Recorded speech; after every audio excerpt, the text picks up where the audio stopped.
Good morning, my name is Mark Sullivan and I'm doing the reflection this morning. It's based on part of 2 Kings chapter 6 and it's talking about the ministry of Elisha the prophet. So starting at verse 8. Now the king of Syria was at war with Israel. After conferring with his officers, he said, "I will set up my camp in such and such a place." The man of God sent word to the king of Israel, "Beware of passing that place, because the Syrians are going down there." So the king of Israel checked on the place indicated by the man of God. Time and again, Elisha warned the king so that he was on his guard in such places. This enraged the king of Syria. He summoned his officers and demanded of them, "Tell me, which of us is on the side of the king of Israel?" "None of us, my lord the king," said one of his officers. "But Elisha, the prophet who is in Israel, tells the king of Israel the very words you speak in your bedroom." "Go, find out where he is," the king ordered, "so I can send men and capture him." The report came back, "He is in Dothan." Then he sent horses and chariots and a strong force there. They went by night and surrounded the city. When the servant of the man of God got up and went out early the next morning, an army with horses and chariots had surrounded the city. "Oh no, my lord, what shall we do?" the servant asked. "Don't be afraid," the prophet answered. "Those who are with us are more than those who are with them." And Elisha prayed, "Open his eyes, Lord, so that he may see." Then the Lord opened the servant's eyes, and he looked and saw the hills full of horses and chariots of fire all around Elisha. As the enemy came down towards him, Elisha prayed to the Lord, "Strike this army with blindness." So he struck them with blindness, as Elisha had asked. Elisha told them, "This is not the road, and this is not the city. Follow me, and I will lead you to the man you are looking for." And he led them to Samaria.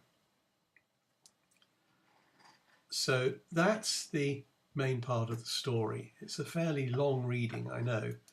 The important point to my thinking today is towards the end there, where the servant cannot see what is actually going on, but Elisha can see and knows the plans of God and knows what's happening.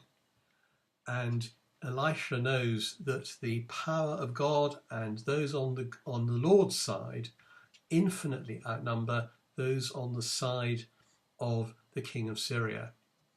And he then asks the Lord to reveal this to his servant, so his servant can have no fear of the situation either. And then the story moves on, and Elisha asks that the men in the foreign army be struck blind, and so he can lead them away and take them where they can't cause any more harm. And that's something which speaks to me very powerfully at the moment. We're at the start of a new year. We have got so many different things we're thinking about and so much on our minds. The situation is really complicated at the moment. There is much that concerns us. There is elements that are less concerning, perhaps the news as well. So there's so much that could be on our minds and so many complications in life and the world that we can sometimes tend to lose a focus of what God is wanting to say to us. And certainly that applies to me. I can lose focus on the question of what is God saying, what is God doing, rather than the question of asking, what is the Lord doing? Can I have the right vision to see what God is doing? And that then changes the view of what's going on in the world and changes the view of what's happening. So that is the thought I would like to leave you with today, is can we, will we ask God to show us what he wishes to say to us, to show us what he is doing at the moment, and help us to look forward with our knowledge of what he's doing in this complex and confusing world that actually he is in charge of.